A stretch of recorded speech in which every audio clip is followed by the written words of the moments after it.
రైతు సమస్యలపై ఏమాత్రం అవగాహన లేని జగన్ చేస్తున్నది జలదీక్ష కాదని జలగ దీక్ష అంటూ తెలుగుదేశం నేత ఆనం వివేకానందరెడ్డి విమర్శించారు. అన్ని జలాశయాల్లో నీటిని పరిశ్రమలకు దోచుకున్న జగన్ ఇప్పుడు జలదీక్ష చేపట్టడం హాస్యాస్పదమన్నారు. నెల్లూరులో తొలిసారి తెలుగుదేశం పార్టీ కార్యాలయానికి వచ్చిన ఆయనకు కార్యకర్తలు ఘనంగా స్వాగతం పలికారు. ఈ రాష్ట్రంలో తాగునీటి ప్రాజెక్టులతో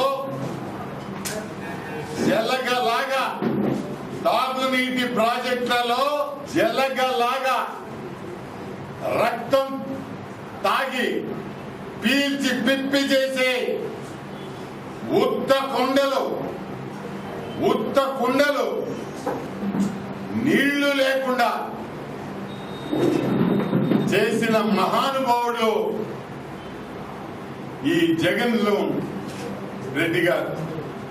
ఈయన తాగునీటి కోసం దీక్ష చేసే భగీరథుడు.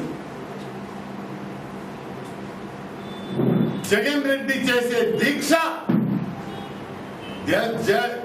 జల దీక్ష కాదు, జలగ దీక్ష.